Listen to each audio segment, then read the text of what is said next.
guys, how we doing? Welcome back to the Three Hammers. And yes, I believe we are all in a top mood because, mate, what a result! You know, after such a poor couple of games, you know, and the pressure was definitely starting to get to us. And, you know, we didn't want to go 3 games without a win. Oh, mate, how'd you feel before we go into it? How'd you feel, mate, after that? Unbelievable, absolutely unbelievable, mate.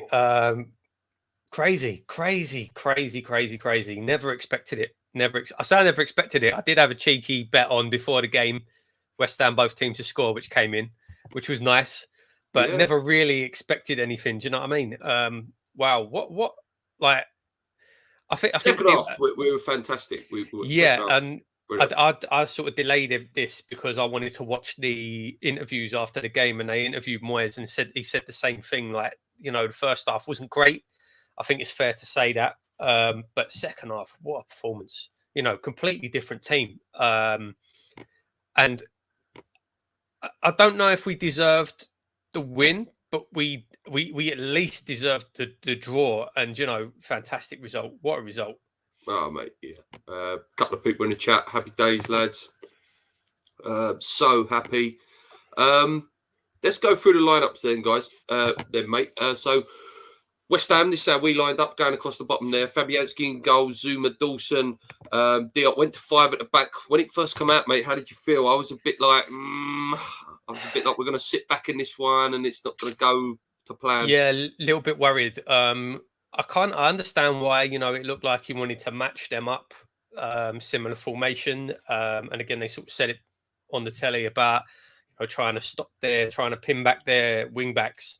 But yeah, I was worried, you know, without Cresswell, I don't know if we've played that well with the 5 at the back. But today was, you know, it turned out fine. But yeah, seeing the lineup, we're pleased to see Lanzini in. I think Lanzini well-deserved start. And obviously Diop coming in. And it was a good opportunity for Diop to show himself to push for a starting place, obviously, with Bonner out. So yeah, it was slightly worrying when I first saw the lineup, but obviously Moyes knows what he's doing. 100%, mate. Let's look at their lineup very quickly. Obviously, Mendy, Christensen, Silva, Rudiger, James, Loftus-Cheek, Jorginho, Alonso, Mount, Havertz, and Ziyech, playing with no striker. Obviously, Havertz plays that sort of false 9 role. I like Reece James, good player, played really well in the game. Yeah, it's not the best Chelsea team that they can put out, but it's still, you know, some fantastic players there. Mason Mount, etc. Of course, mate. World-class team, you know. Yeah, obviously Lukaku didn't start, Kante's out. But still, you know, obviously top team, world-class team. Jorginho obviously coming back in, such an important player to them. Rated apparently the third best player in the world, yeah. So, yeah, obviously it was... like I say, I don't know. I don't think it's unfair to say. I don't think many West Ham fans would have been expecting much. This comment did make me laugh. Luke, did you bet on Chelsea? You don't look happy. No, shall I tell you my bet today? You did bet on Chelsea. No, mate. No. My bet came so close, actually. It was over 3.5s, over 8 corners, Mason Mount to score, and James to score for them. So it was very, very close. But yeah, I didn't have Chelsea to win. I didn't. I have West Ham, both teams to score. Yeah, so I'm happy. That pays for my curry tonight. So looking at the first half, I did make some notes because we did say we'd do a show today. The first actual chance was us, mate. 7 minutes in, Bowen had a shot wide. Souček had a header, really good chance that was as well, where he put the header wide about the 8th minute. Yeah.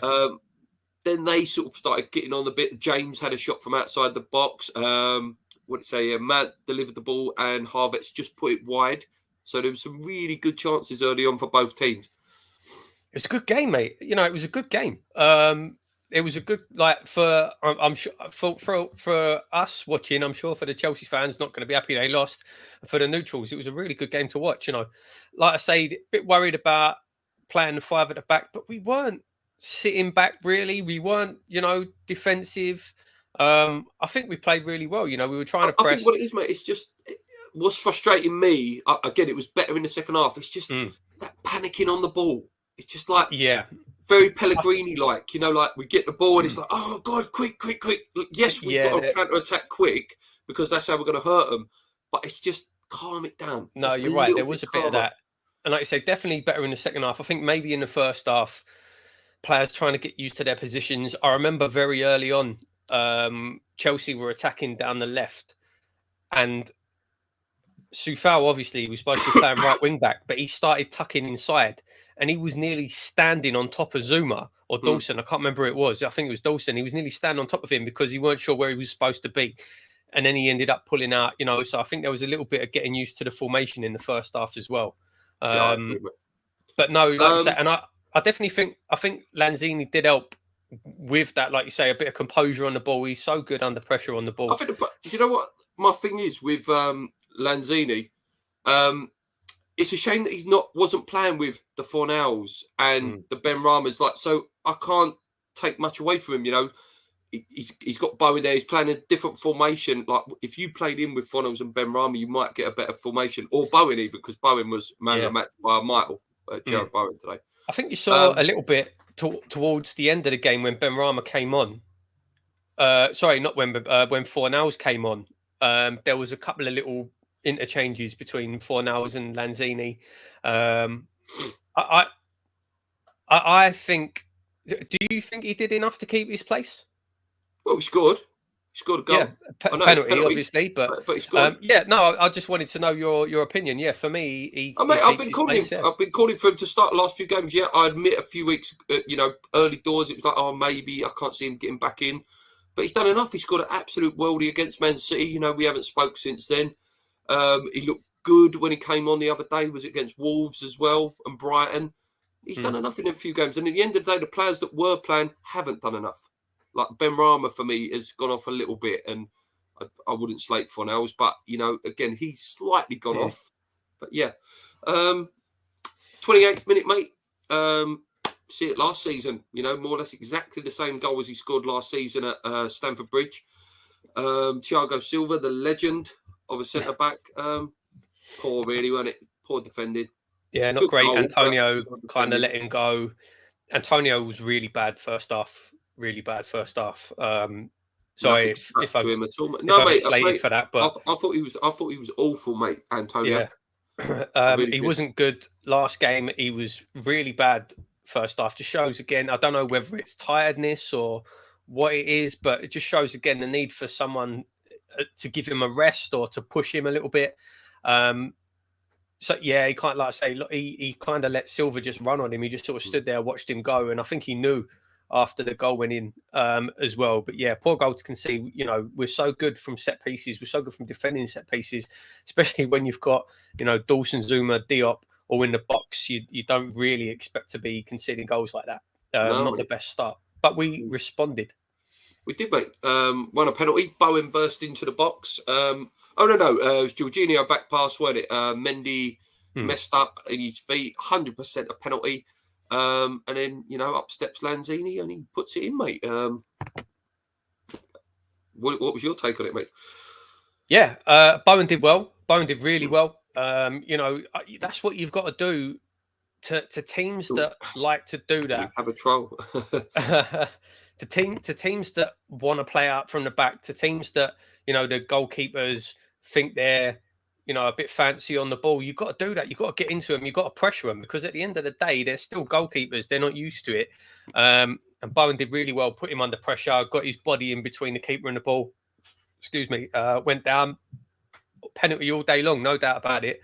And it was a really well taken. I was wondering, actually, when we got the penalty, I thought Rice was going to step up. I thought who's going to take this? I thought Antonio was going to take it. I was like, who's going to take this? Rice shouldn't be taking penalties. He's not got the best record. Antonio as well. So I was a bit like, who's going to take this? Bowen maybe could have stepped up, but yeah, obviously Lanzini took responsibility. Dawson, mate. If we're talking penalties against Man City, Craig Dawson.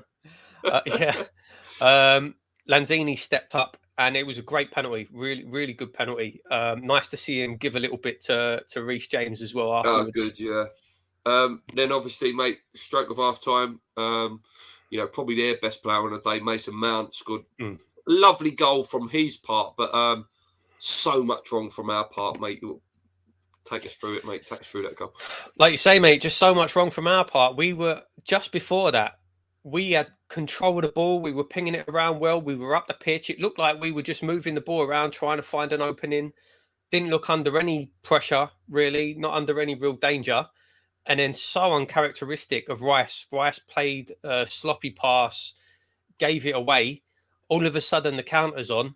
The ball gets switched to James. At first, I was blaming Johnson for not getting back, but then obviously it turns out he was injured, so you can't really slate him too bad for that. But yeah, there was nobody there at all. Mount completely had all the time in the world. Fantastic finish. You can't take that away from him. Brilliant technique. It's a lovely goal. He had all the time in the world, and then Fabianski beaten at his near post. He's going to be disappointed with that.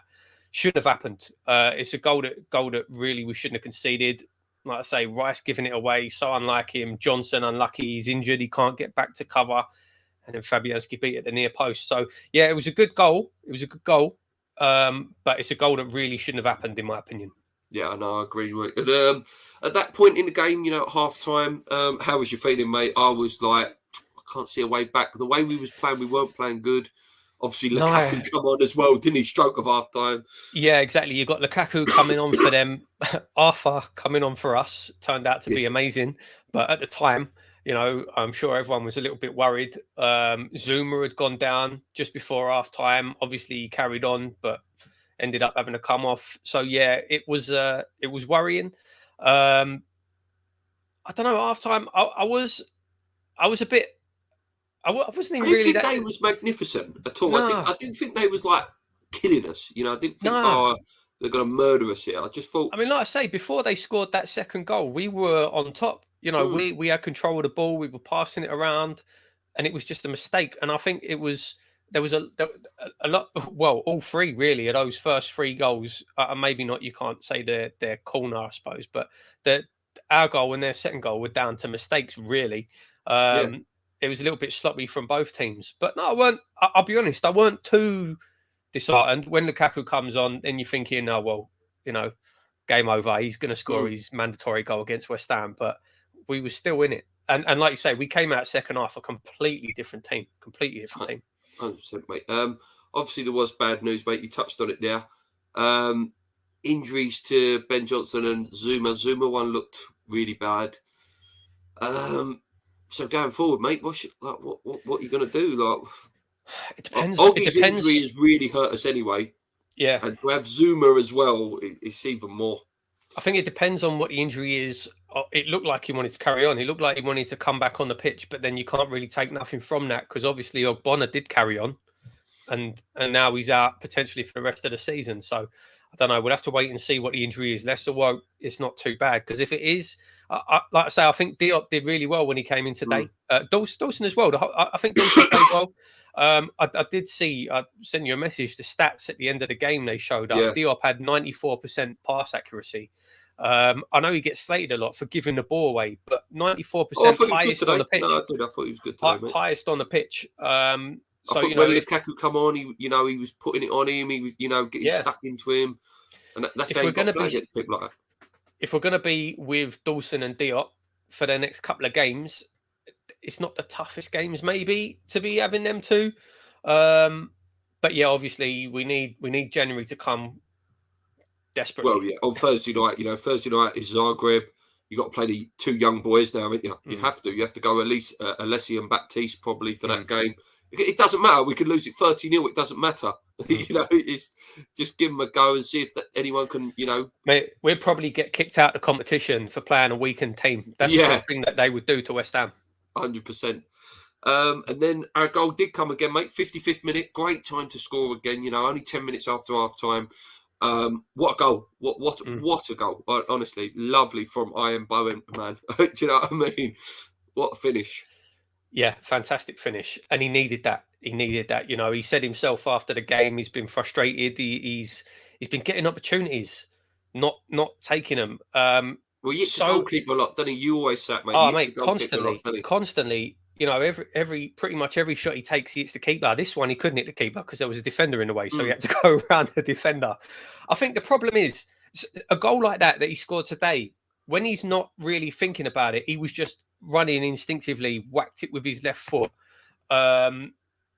It's instinctive, and it was a really good finish. He took it really well. I think the problem he has is when he's one-on-one with a keeper, he panics and he just kicks it straight at the goalkeeper. But that today, it was just some more instinctive running alongside the edge of the box, curled it in. Lovely ball, by the way, from Souček. From the right-hand side. Souček swung it in. Antonio, or the defender, sort of nodded it down. And then it was Soufal, wasn't it? Soufal sort of nudged it into Bowen. Yeah, lovely goal. Lovely goal. And then I've written down in my notes here, mate, about 20 minutes later, he had the Gascoigne S1 where Antonio burst into the box and he just sort of got a toe on it and it just went wide. At that point, the noise I made when that went wide, it was like, come on! So unlucky. You're the ball comes across, he reaches for it, inches, tiny bit more around that, and it's in. Yeah, so unlucky. I don't remember them having too much after that. Like a few little half. I don't remember. Like they had a lot of corners, but I don't remember them. Like Fabianski being really forced to do anything. To be honest with you, no. In the second half, I mean. No. Actually, we didn't mention as well. In the first half, Soufal had one cleared off the line. Oh yes, I did have that in my notes as well. Yeah, Soufal off the line, Thiago Silva. Yeah. But no, you're right, mate. I'm trying to think as well now. Nah, not really. Not really. Like you say, after that goal, they didn't really create much. And then 87th minute, mate. Cross shot. I don't know. I don't care. MASA scored, mate. His first ever Premier League goal. And yeah, my reaction was just crazy. Did he mean it? No. You say that, mate. I've seen it a few times now. And I don't know. But if I'm being honest, I don't know if he meant to do anything. I think he just kicked it because he didn't seem to. If you look at the shape of his body, he didn't shape up for a cross. He did cut across it. Yeah. Whether he just completely missed it, I don't know. But he did cut across it. I don't know. Watch it again, mate. Watch it again. I've watched it a few times. I'm interested to see in the comments as well. Let us know in the comments. Do you think he meant it or not? Like I say, the way that he hit the ball, he did cut across it. I don't know, mate. And Arthur's the sort of player that's going to take that on. Yeah. So I don't know. Maybe give him the benefit of the doubt. I don't know. But who cares? Like you say, mate, at the end of the day, who cares? I don't care, we needed that luck. I don't care. Brilliant. And then probably the last bit of the game, mate, for us, a few seconds after that, actually, Bowen burst into the box again, didn't he? And tried like that Mo Salah finish, as the commentator said. Unlucky there, mate. 4-2 would have just been dream mode. I think he needed to just smash that near post. I think if he'd have just absolutely smashed it near post, he would have scored. But yeah, he tried to sort of go around the keeper on the outside. Didn't quite come off. What a performance though from Jarrod Bowen today. Man of the match, rightly so. Absolutely fantastic. Look, where is it? Bowen, man of the match. Unreal, mate. He's again, Fornals is mine and your favourite player for a little while. But I tell you, Bowen, and I know I've been critical of him early doors in the season, saying that he misses a bit too much. Mate, he's getting better. He is. His work rate, he can have an impact on the team now. What about England for him, mate? Is he ever going to get that call? Come on, performances like that, you've got to start considering him, surely. Oh, yeah. I mean, he definitely deserves a shout. I don't think you'll get it, though. There's too many high-profile players in front of him. And it doesn't matter. We all know how it works. It doesn't matter whether those players are playing well or not. If they're high-profile players, they're a big name playing for a big club, they're going to get the nod in front of someone playing for West Ham who's not like Bowen. I think I don't even want to say he's underappreciated because whenever we play, he gets talked up well by the commentators. Him, mate. Yeah, exactly. Opposition managers like him.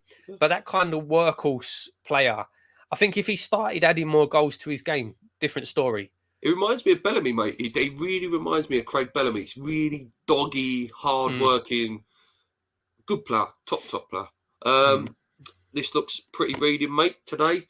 There we are in fourth, 27 There you go. We points. needed that. We did, mate. 13 points to go. And then we will be safe.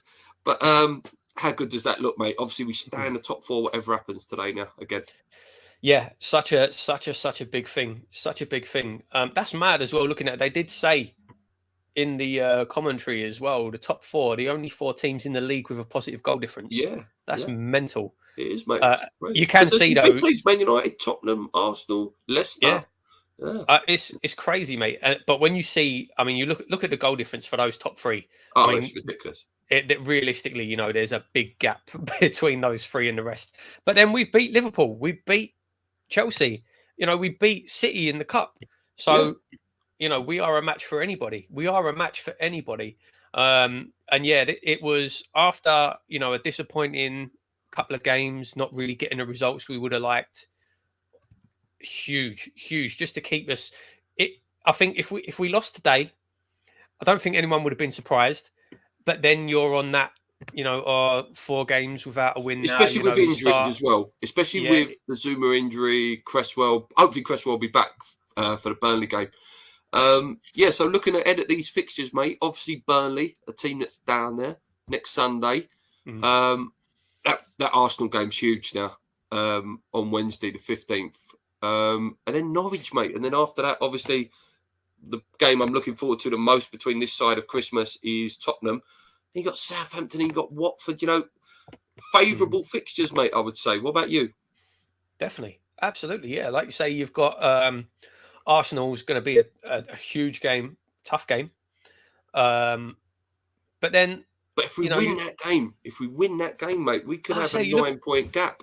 That's it. I mean, we beat Chelsea. You know, we beat Liverpool. We beat City in the cup. Like, we can beat anybody. We can beat anybody if we're on it. Shouldn't fear anybody. You know, yes, the injuries are a little bit concerning, but yeah, really nice. You know, there's no reason whatsoever, especially if we get some reinforcements in January, that we should be challenging for the top 4 come the end of the season. 100%. If we're still in there into the new year, like that January, we're going to be hopefully in there till the end of the season. That's all you can hope for. Just on that January transfer window, mate, just to wrap it up, a few names mentioned this week. Nathan Ake, obviously Lingard mentioned again, Hoyzek, and there's another guy called, is it Carabao or something like that? I believe his name was, striker. Your thoughts on them quickly, mate, and then we'll wrap it up.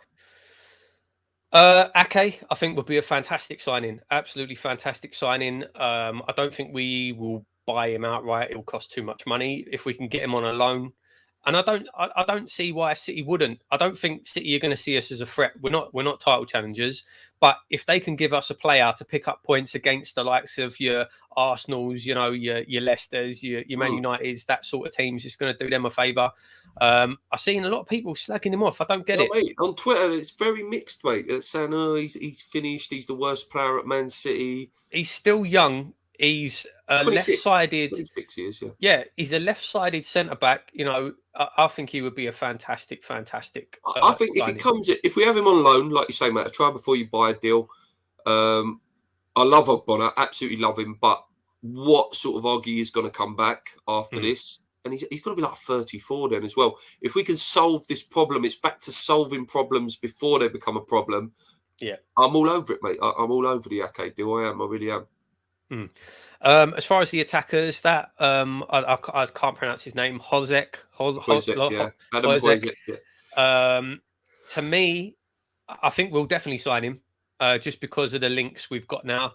But I don't think he's going to be a player to come in and, you know, change our season. I don't think he's ready for that. He's gonna need time to come in, and, you know, a young player. I would like 2 strikers, if I'm honest, mate. I'd like one ball and him on loan, Hoyzek on loan, and one ball. Yeah, like I say, a couple of names mentioned. We'll have to see. Lingard has to happen though. Whether it does or not, I don't know. I think there's still some games to be played there. Moyes was talking about him. We have to buy him. I think we have to buy him. Yeah, Moyes was talking about him before the game, saying that he'd like to sort of add something to his game if he come back and all the rest of it. Kind of. So Moyes obviously wants him, and I think it'll happen. I think that's a banker. you know, I think he will be coming in January, 100%. Yeah. Anything else, mate, to talk about, or is that it for now? I think that's it. Just we can all go and enjoy the weekend, the mate. rest of the day. Yeah, we can enjoy the weekend now. Yeah, and how great is it? You know, on Thursday night we've got a game that we can just sit and watch. Really, you can enjoy the kids play. The kids can play with a bit of freedom as well. Like there's not really any pressure on them either. Absolutely. Oh yeah, absolutely, mate. You're spot on. Like you say, looking forward to it. Giving some players a chance, seeing what they can do. No pressure at all. Lovely to watch. Lovely. Just on that as well, what sort of players do you want to see, mate? Just to finish off on that, like who would you like to see? I really want to see Perkins play from the start. Yeah, I think he will. I think he will. You know, like you say, maybe as well. Okuflex, I'd love to see come in. Like you say, let's see Baptiste. You can't throw in all of the kids. No, obviously not. But yeah, you know, basically everyone who's on the fringes of the team, as you say now, a couple of injuries in defence. It'd be good to get a look at a couple of defenders. Yeah, just be good to see what they can do and give them a. I mean, how good is it for them as well to get a run out in the European game? Amazing, mate. Right, I'm going to wrap it up there, guys. Thank you so much. Enjoy your weekends. We're absolutely buzzing. I know all the West Ham fan channels will be buzzing as well. Yeah, until midweek, I'll be back with my previews for the Dynamo Zagreb game. Enjoy it, guys. Come on, you irons. Hit that like button. Hit the subscribe button. Let's go. Cheers.